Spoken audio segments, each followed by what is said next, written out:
Good morning and welcome to Practical Christian Lessons. I'm Joshua Pearsall, and today we are starting a special essay reading series that is going to be important if you're an atheist, agnostic, or Christian in evaluating the Christian worldview, and specifically the story of the Old Testament. You'll see that this is moved over here. We are going to be reading essays out of the Zondervan Archeological Study Bible, and an important sort of a little primer for this.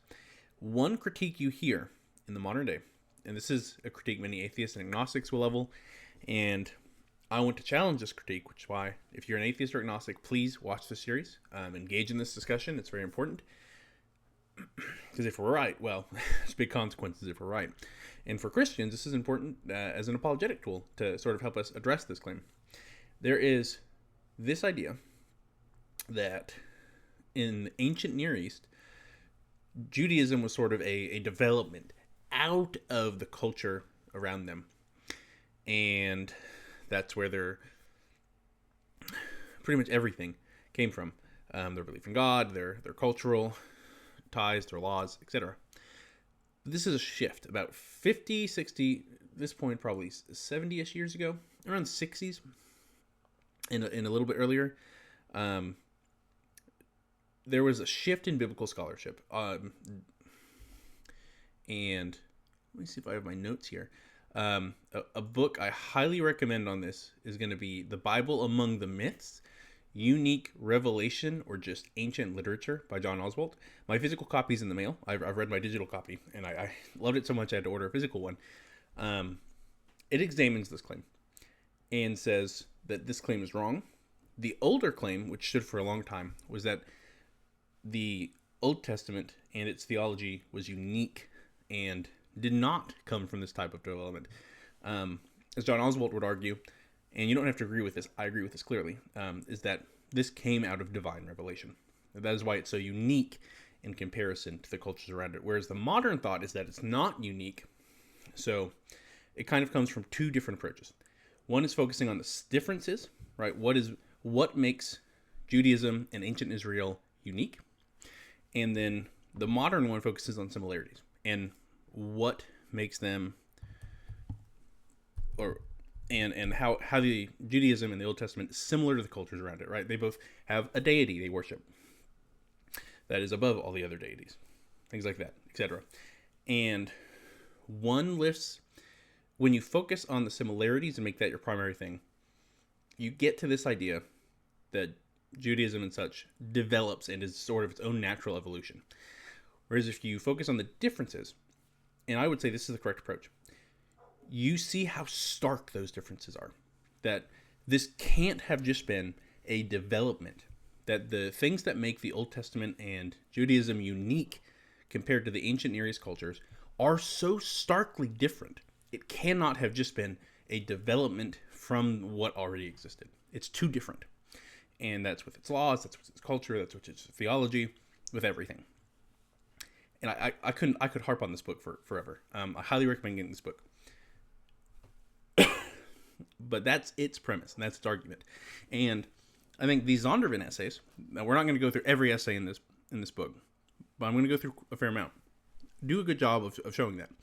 And if you want to get a book Bible similar to this is out of print, and they're all very expensive now. This is the ESV Archeological Study Bible down here at the bottom. You can get it in different colors. Mine's brown. Highly recommend that one. It's wonderful. I was fortunate enough to be gifted this. We are going to read the essay on page 5. It's going to be Ancient Creation Narratives. And a lot of these narratives will be things you'll hear a lot about, right? Oh yeah, everyone had creation accounts. Oh yeah, there were so many different flood accounts. Why is the Bible's unique? Things like that. We will get to that in the series. Sorry, I'm a little coffee right now. And we are going to get through this first essay here. Genesis 1. Good. That's where this essay is located. In contrast to biblical creation narratives, ancient creation stories from Mesopotamia, Egypt, and Syria-Palestine do far more than try to explain how the physical world came into being. Creation myths often elevated the particular god of a particular shrine to supremacy over all other gods in order to validate the prestige of the deity. that shrine or the city in which the shrine was located. For example, Egyptian creation myths tend to assert that a primordial mound or island of creation arose from a primeval ocean, and that a specific god created all things from that location. There was a sound in the bottom of my house.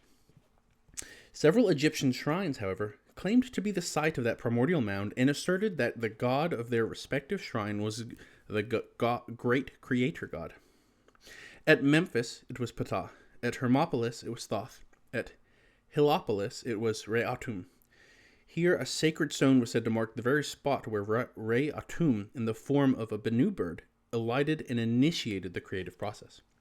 Common motifs in creation myths include a spontaneous generation of gods, sexual reproduction among gods, and the deification of nature, e.g. of the sun and moon.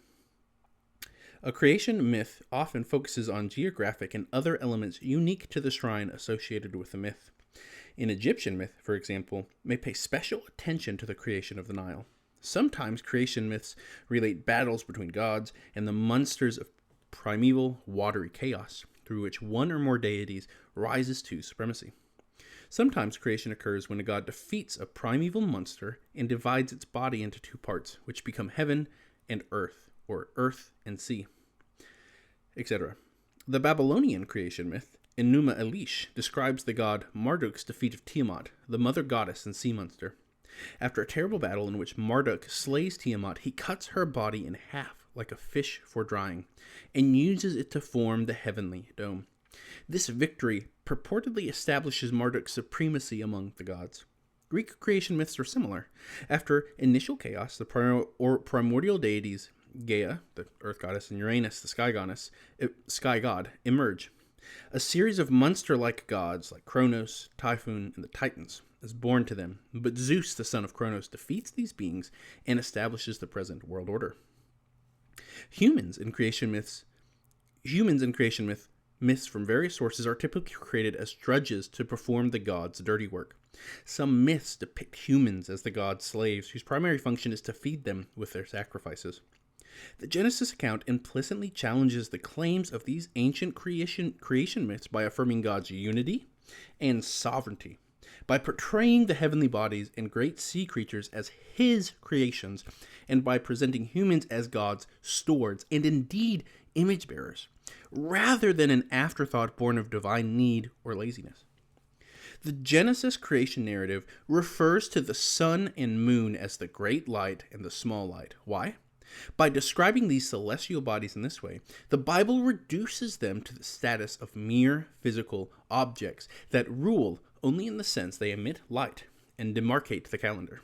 In contrast, in many ancient languages, the words translated sun and moon also refer to the sun goddess or moon goddess, god or goddess.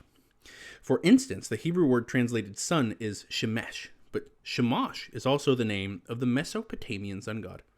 This would be what I'd call an example of the biblical authors using ancient Near Eastern, as many people call it ancient Near Eastern context in a polemical way to sort of turn what people think on its head and show them the actual truth. Back to it. The Greek word translated moon, Selene, is also the proper name of a Greek moon goddess. Similarly, the ancients regarded the stars or constellations as divine beings. In contrast, the terse biblical statement, "He also made the stars," Genesis 1:16, demotes these bodies to the status of created objects. The Genesis account rejects the central motive of pagan religion, the deification of nature. Interestingly, it does not seek to elevate Yahweh over other gods. Indeed, in the 7-day creation account of Genesis 1:1 through 2:3, Yahweh is not named. The Creator is simply referred to as God, Elohim, a more generic term. Even Genesis 2 through 3 provides no sense that Yahweh needed to establish his supremacy over other deities. There is no conquest of other gods or monsters, and no shrine or city is said to be the place from which God began the creative process. No sacred object is mentioned. The God of Genesis 1 is indeed the universal God. And then it references to another essay, page 1139, we won't be reading here. And I should have looked up who wrote this essay ahead of time. I will include that in the comments. I'll probably pin it. And I forgot to put my bookmark in there too. but as I think is pretty obvious here, there are a lot of very stark differences with how the creation account in Genesis is laid. And there's a lot of other stuff you could touch on, how the garden is sort of set up in a temple imagery. So the temple of God isn't these, in the creation account, isn't these things man builds and then goes and sacrifices in. It's creation. and it portrays Adam and Eve as sort of the priests of the garden. There's a lot you could get into there, but it's sort of using the imagery and such of the cultures around them and using it to portray truth that the people have but have twisted in various ways, right? Man who make sacrifices to the gods do in the Old Testament make sacrifices to Yahweh, but it's not to feed the God. It's not to feed God. It's not to sort of placate him or manipulate him. It's worship. It's atonement. When we get to the Leviticus system, which is starkly different from anything in the rest of the ancient Near East and the exact ways their temple system works, and then we'll get to that possibly in the series when we get to those essays. But take this as your first thing in your primer. Take this and think on it. If you're an atheist or an agnostic, think, okay, are these differences so unique that it doesn't make sense to try and argue these are a development of theology in the ancient Near East? As Oswalt would put it, a development of Christian theology or Old Testament theology versus the world of mythos and paganism. That, you guys go in peace.